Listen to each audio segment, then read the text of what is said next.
I'm Newy Gee, and this is Up Next. Damn.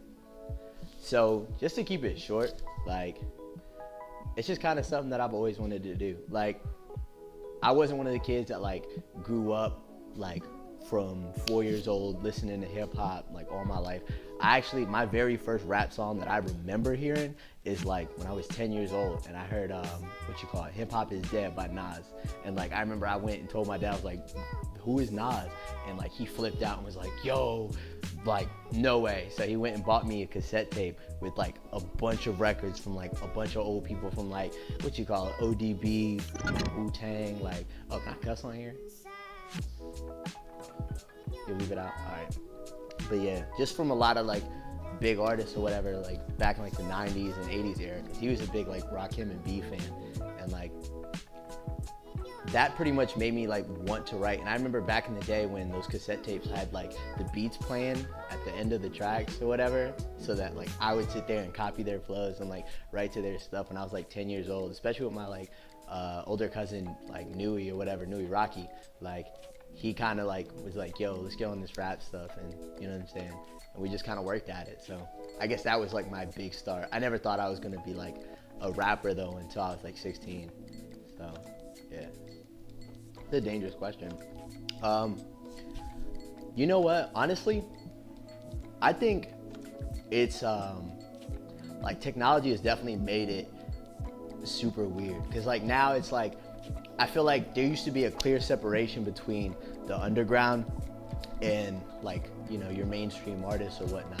But now it's just kind of like this blurred line because of social media. Like, you'll have a dude with, you know, 1,000 followers that's like underground artist, but those are, like, all real people. And then you'll have a dude that's, like, with 35,000 followers with a bunch of, like, fake people. And, like, who's bigger, arguably, you know? Like, is it the facade? Is it what's real? Like, you never know anymore, like, in this day and age of, like, who's really doing anything or who's pulling numbers. And I think it's just, we're at a weird time right now. So I'd say music-wise, like, politics aside, the music's fire. Like, I think a lot of people, they you know, they may not like mumble rap or something, but, like, a lot of these mumble rappers or whatever that you so say, like, they're giving you game, you know what I'm saying? And some people don't even sit there to, like, really see what they're saying. Like, I think right now hip hop probably has more, like, lyrical people than it ever has. Like, a lot of that stuff's just low key and people need to pay attention, like, really see the score.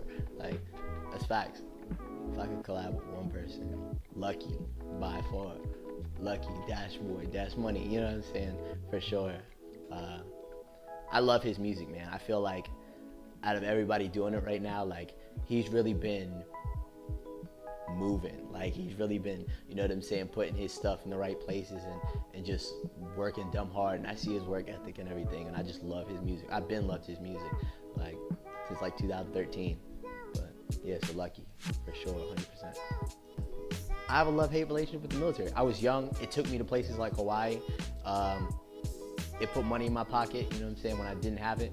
And it taught me lessons to, like, grow up. Like, I am a man now today because of it. And if you talk to 18-year-old me, like, you wouldn't even recognize, you know what I'm saying, the person that I became coming out the other side of that. So, yeah, that's how I feel about the military.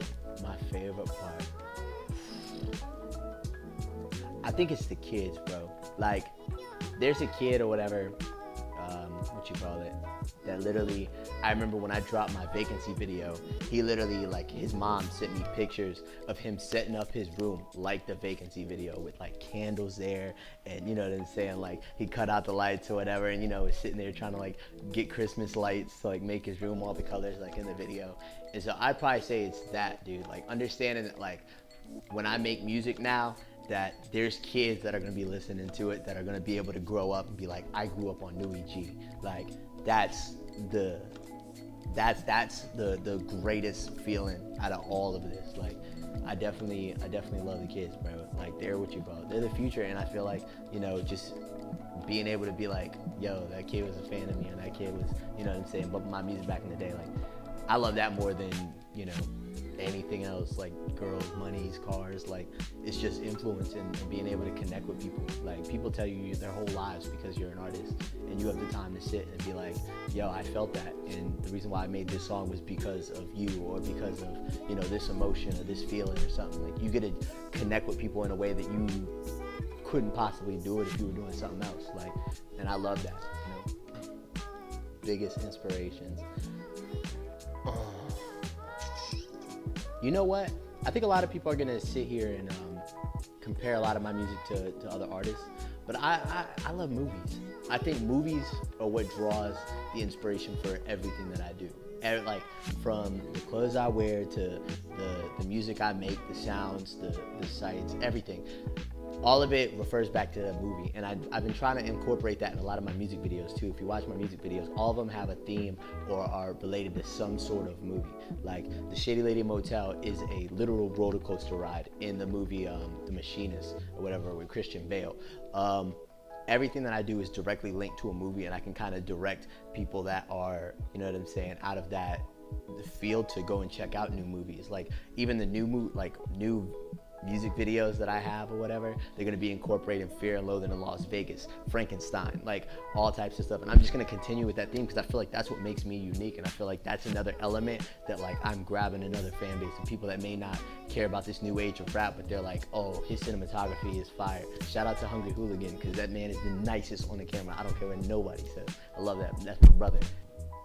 May 10th, White Gold Goblin. I need everybody to go and share it, you know what I'm saying? Show your friends, everything.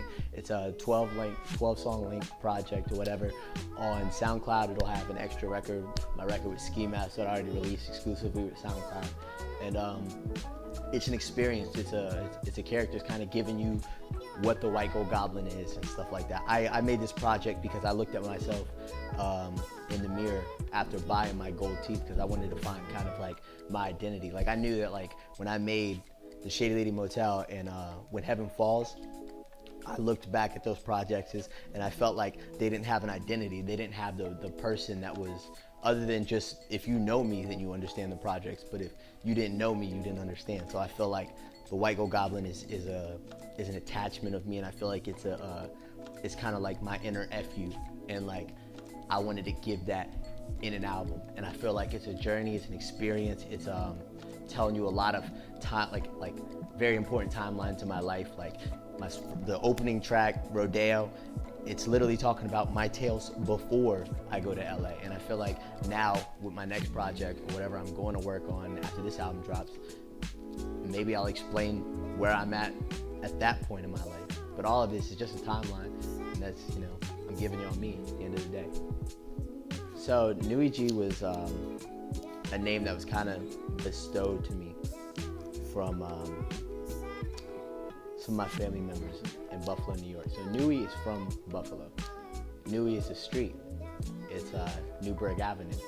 And my cousins and stuff, I think if you want to figure out what the Newy is, I feel like you should talk to Newy Rocky. So that's my shout out to Newy Rocky. Go seek him out. As far as G is short for Gandhi. And my first records or whatever, they're still on the internet. You can find them, it's Newy Gandhi. And I spelled it wrong on purpose too. So for all the people that are gonna be like, oh, you spelled it wrong, stupid. Anyways. But G stands for Gandhi, and it's because of the ideologies and stuff behind of what I truly believe and what I feel internally. But I feel like when you are from a certain area or you live in a certain type of lifestyle, you know, even Gandhi has to, you know what I'm saying, change his character in order to survive. And I feel like survival is probably the real in music, period. Oh, excuse my language. Follow me on Instagram at Newy Gee, NEWYGE. Follow me on Facebook at Newy Gee, or you can add my personal page because y'all are all family to me. It's Alonzo Perry. I deleted my Twitter because that's for cops. And what you call it? Newy Gee out. Oh.